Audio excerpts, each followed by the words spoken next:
টয়লেটে ভুলেও মোবাইল নিয়ে যাবেন না, তাহলে কিন্তু আপনার মহাবিপদ হবে। শুধু দুনিয়াতে নয়, আখিরাতেও হবে। টয়লেটে ভুলেও মোবাইল নিয়ে প্রবেশ করবেন না।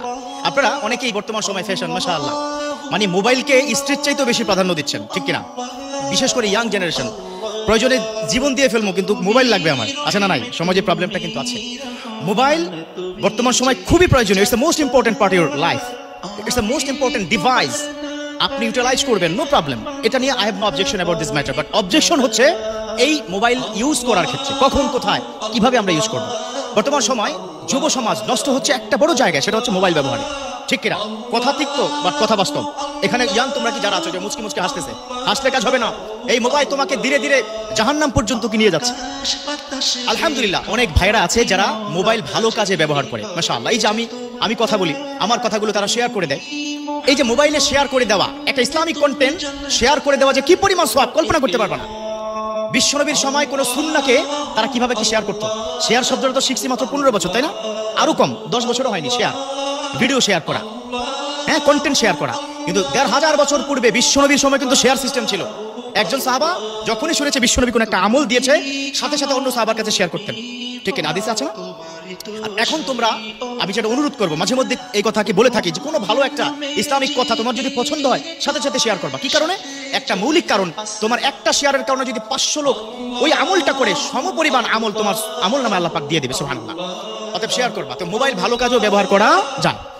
অনেক বন্ধুরা আছে যারা মোবাইলে প্রত্যেকদিন সকালবেলা কোরআন তেলাওয়াত শুনে।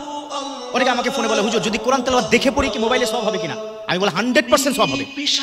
মোবাইল দেখে যদি আপনি কোরআন তেলাওয়াত করেন 100% সওয়াব হবে। আপনারা শুনলে অবাক হবেন, পৃথিবীর একমাত্র গ্রন্থ যে গ্রন্থের দিকে তাকিয়ে থাকলেও সওয়াব, এই গ্রন্থের কথা শুনলেও সওয়াব, এই গ্রন্থের কথা পড়লেও সওয়াব, এমন একটা গ্রন্থ আল্লাহ পাক আমাদেরকে দান করেছেন। যালিকাল কিতাবু লা রাইবা ফীহি হুদাল লিল মুত্তাকিন। তো প্রিয় বন্ধুরা, যেটা বলছিলাম, মোবাইল ভালো কাজে ইউজ করব, ঠিক আছে। অনেকে মোবাইলের স্ক্রিনে আল্লাহু মুহাম্মদ, মক্কা মদিনার ওয়ালপেপার কি দিয়ে থাকে। তো আমার যে আজকের বিষয়টা হচ্ছে, যখনই তোমরা ওয়াশরুমে যাবে, ওই মোবাইল নিয়ে যদি প্রবেশ করো, কি কি সমস্যা হতে পারে? 1 নম্বর, মোবাইলের মধ্যে ওয়ালপেপার, সেখানে আল্লাহু মুহাম্মদ, মক্কা মদিনার ছবি যদি থাকে, এটা অপবিত্র একটা জায়গায় প্রবেশ করলে তোমার মারাত্মক লেভেলের কি গুনাহ হবে, বেয়াদবি হবে। কাবাগরের সাথে কি বেয়াদবি হচ্ছে, আল্লাহর সাথে বেয়াদবি হচ্ছে, আমি নবী মুহাম্মদ সাল্লাল্লাহু আলাইহি ওয়াসাল্লামের সাথে বেয়াদবি হচ্ছে। তো এটা করা যাবে না। 2 নম্বর, আমরা মাশাআল্লাহ অনেকে মোবাইলে রিংটোন দেই না? সূরা রিংটোন দেই কিনা? দেই না? সূরা আমরা কি রিংটোন দেই? তুমি ধরো টয়লেটে ঢুকলা, টয়লেটের কাজ তুমি করছো, হঠাৎ করে তোমার ফোন কি বেজে আসলো, ইয়াসিন ওয়াল কুরআনিল হাকিম ইন্নাকা লামিনাল মুরসালিন আলা সিরাতিন মুস্তাকিম। কোথায় হলো? টয়লেটের মধ্যে হলো না? টয়লেটের মধ্যে সূরা যদি তেলাওয়াত করা হয়, তোমার প্রতি আল্লাহর গজব পড়ে যাবে। একটা পবিত্র অপবিত্র জায়গায় সবচেয়ে পবিত্র বিষয়টা হচ্ছে। So be careful, listen to me young generation. তোমাদেরকে বলছে, এই ছেলে তোমরা কি কথা বলো কেন? একটু মনোযোগ দিয়ে শোনো। এই যে টয়লেটে ঢুকে যখন সূরাটা তোমার রিংটোন হবে, আল্লাহ বেজার হয়ে যাবে। অথচ যেই সূরা শুনলে আল্লাহ পাক খুশি হয়ে যেত। খেয়াল করেছো? আচ্ছা, 3 নম্বর, তুমি টয়লেটে ঢুকলা, ফোন আসলো, এত জরুরি ফোন, না ধরে আর পারতেছো না। ওই পাশ থেকে তোমাকে আসসালামু আলাইকুম, তুমি এখান থেকে বললা ওয়া আলাইকুম আসসালাম।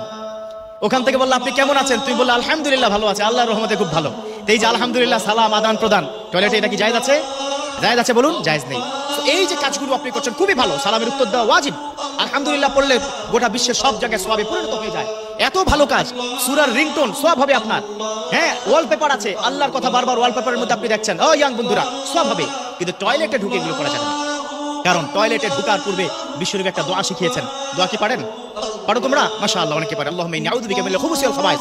টয়লেটের মধ্যে ঢুকবে, সেখানে বদজিন্নাত যা আছে, শয়তান থেকে আল্লাহ হেফাজত রাখবেন, সেজন্য দোয়াটা পড়া। তো যাই হোক, টয়লেটে ঢোকার পূর্বে মোবাইলটা বাইরে তোমরা কি রেখে যাবা। এখন বলবা, হুজুর এটা কি গ্যারান্টি কি আপনি কি দিতে পারবেন? আমার আইফোন দাম 1.5 লাখ টাকা, কই রাখবো বলেন?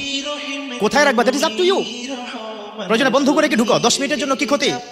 অতএব বি কেয়ারফুল, টয়লেটে ঢুকে মোবাইল ব্যবহার করা যাবে না। আর যে কথাগুলো বললাম খুব মনোযোগ দিয়ে শুনবে, ডেফিনেটলি তোমাদের কল্যাণের জন্য। এটা এক্ষুনি শেয়ার করে দাও, এখন শেয়ার করে তোমার সওয়াব হবে, আমি কি গ্যারান্টি দিলাম। এটা হাদিসের কথা। আল্লাহ আমাদের প্রত্যেককে বুঝার, মানার তৌফিক দান করুক। আমিন।